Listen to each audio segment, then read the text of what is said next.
Hi everybody. Today I'm going to talk about Sai Satcharitras chapter 4. So I went to the mandir hunting for the book, but it is not available in print anywhere because of COVID. I think it's out of publication, and Shirdi Sai Baba Trust has the copyright to the publication. So, in chapter 4, the author talks about the need of a saint to take incarnation. So, Sai Baba never called himself a god. He always said that I am a servant of God. He was that humble. But every devotee who flocked from different regions of the world, different corners of the world, of any faith, any caste, any language, any religion, would see their god and their idol, their guru in Sai Baba. Such was the experience of the devotees. So the just like Sri Krishna in Bhagavad Gita says that when says to Arjun that whenever there is decline of dharma, righteousness in the world, I take avatar. Similarly, was the teaching of Sai Baba. Similarly, that is the whole purpose of Sai Baba's existence. So, in chapter 4, the author talks about how Sai Baba, about the personality of Sai Baba, how he is equanimous in all his dealings. He does not discriminate at all. He did not have any niyam, he did not have any updesh, he did not have any rules, he did not have any preachings. But his life was just inspirational. Supposing there would be a devotee who would flock to him in the masjid, Baba would talk about some experience which the devotee could identify with, recognize as his own life experience. That's how the faith of the devotees developed, and how Sai Baba would give guidance to them and tell them this is what is happening and this is what you should do, and the right way of acting in life. So such was the experience of devotees. So this one time there was this devotee who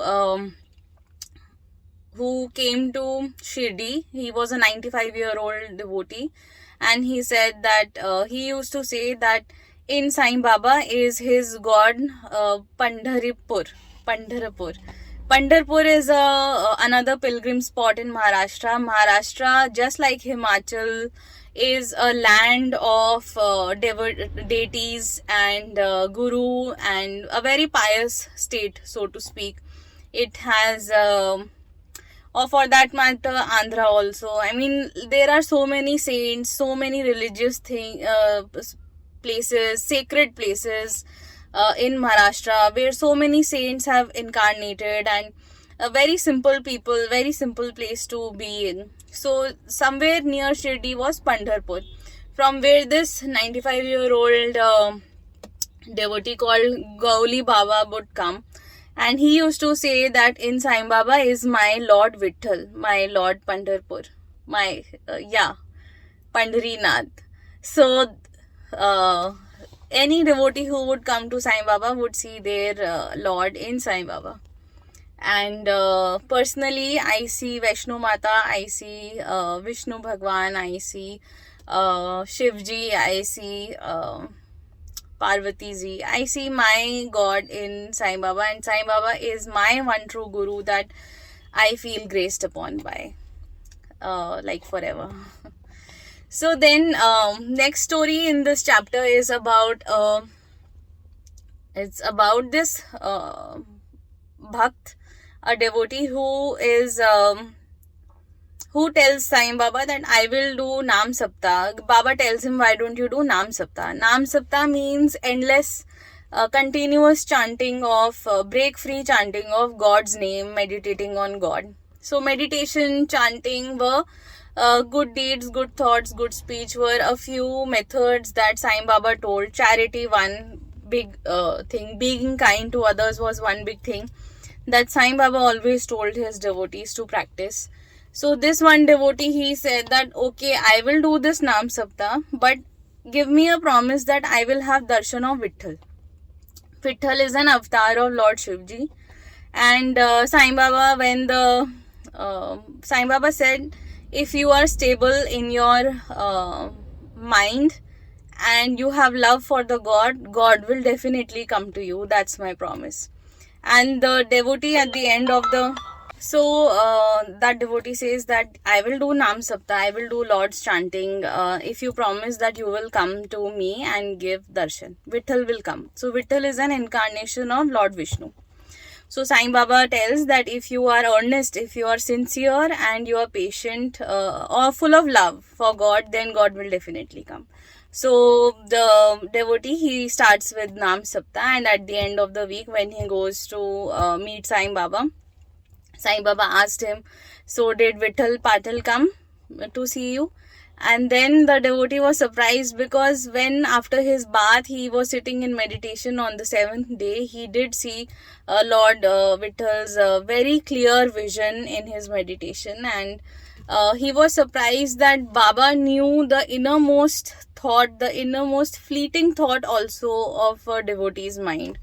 And then after meeting with Baba, that devotee experiences has another experience. There is a seller who is selling 25 to 30 calendars with Vitthal printed on it, but there was this one picture which exactly matched the vision of Vitthal that the devotee had seen in his meditation, which was further proof for that devotee to realize that as a sign, of God, and God coming in this physical form out of his mind in that physical form. So Baba had in the masjid had said that did you see Vitthal? And Vitthal is very fleeting, why don't you keep him safe? Something to this effect Baba says, and after that the devotees buys the exact same picture that he sees in his vision. And this is the further proof of Baba knowing the innermost thoughts of a devotee, and his message being that Lord's darshan are fleeting. You will have it for a fleeting second, but if you have it in a physical form, then you cannot hold God, but you will have that experience of being in the presence of God. So nobody knew the origin of Sai Baba. Nobody knew about his parents, about his whereabouts, how he got enlightenment and everything. During his lifetime, villagers used to be very inquisitive. They would ask about his past, about his parentage, about his origins. But there always used to be some mystery around that. There are 3 vadas in Shirdi that were built. One is a neem vada. That neem tree in Shirdi is supposed to be the cure of any ailment, any disease. And if you have it, you will be pain free and you will be inspired and you will feel blessed. If you have that kind of devotion and faith and belief, it's all about faith. And if Baba chooses to grace you, that too. The other place being this Samadhi Mandir of sorts, which was built by one of his devotees as a Krishna temple. And when during Baba's last days, this devotee would come to Baba and ask for his blessings. So during his last days, Baba said, you build the mandir, I will also come and sit there. These were his words to that effect. And it so happened that when that temple was built, few days before, Baba came and sat in the main throne where Lord Krishna's murti was supposed to be there. And Baba always used to say that you build the mandir, I will come and sit there and all of us will play together. And after Baba took Samadhi, his body was cremated, it was put there in the Lord Krishna Mandir. And the main murti that you see in everywhere of Sai Baba, you see that Baba is sitting in that typical pose of his with one leg up on the other knee. And he is sitting calmly, and that's the main temple. So this is one such temple in which Muslims, Sikhs, Christians, Hindus, all of them come, And what was originally supposed to be a Krishna temple is now a place where a fakir, god, guru has taken samadhi, and people from all faiths come and worship him, and find peace there, find their prayers being answered, big and small. Everybody comes there. That's the story of Vada. And then there was this garden that Baba used to water with his own hands, and all of these historical places are there. If you go to Shirdi, you will see the masjid also, which is a very small masjid where Baba used to sit. And there is a Dhuni Mai where Agni used to be there all the time. And from the ashes, which we call vibhuti, we would put it on our forehead, or just taste it a little as Baba's prasad. That was Baba's prasad. And once you put that vibhuti, it's significant of destroying all your problems, all your ego, and all your uh, vices, and it's supposed to uplift you spiritually. So this is there in chapter 4. There's a lot more ahead, and I will keep reading out the book for you. Not reading out because I don't want to do copyright infringement. But it would be my honor and pleasure to recite this book and explain it in my own understanding. And the beautiful thing about this book or any book is the more number of times you read it, with the faith, with the devotion, with the honor, more beautiful your experience will be, the richer your understanding will be. And in this chapter, they describe Baba's demeanor, his preference, or his liking, disliking, how he would talk, how he would dress up.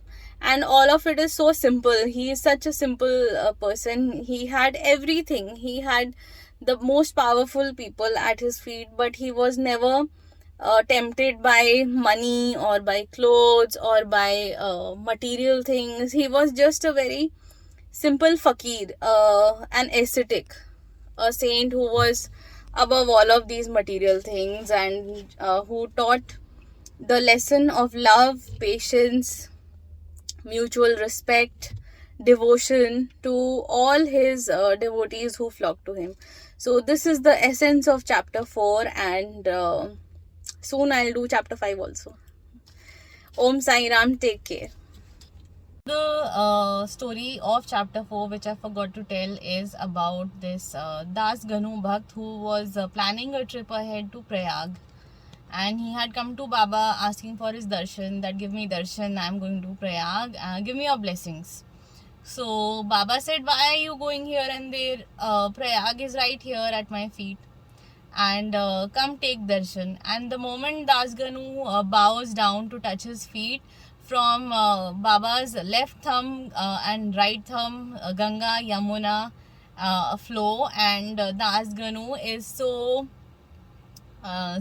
in bliss after experiencing this miracle, and his faith in Baba is restored many fold, because Baba is like Sadguru. He is God. For his devotees, he is God, and he is not just a channel to reach God. He is our preceptor, our guide, our master soul, who helps us understand the meaning of life and who God is. So that was the experience of Das Ganu that the author documents in this chapter 4. Do get your own copy, read your own self. It's going to be more enjoyable if you read it on your own, or you can also listen to it verbatim on YouTube.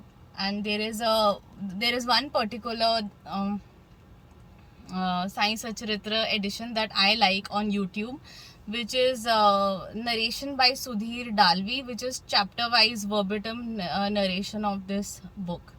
So do take a listen whenever you find the time. I enjoy reading this particular one because it has the essence of all the teachings, and it is not an interpretation of someone else or the understanding of someone else. It is Baba's words as it is, documented by the author, and his teachings in one single book, rather than others being so preachy about it or sharing their experience. And once you are aware of the concept, maybe a concept, so to speak, then you will be more open to other people talking about the experience and understanding the meaning of their experiences also, other devotees. So do read. Okay. Om Sai Ram.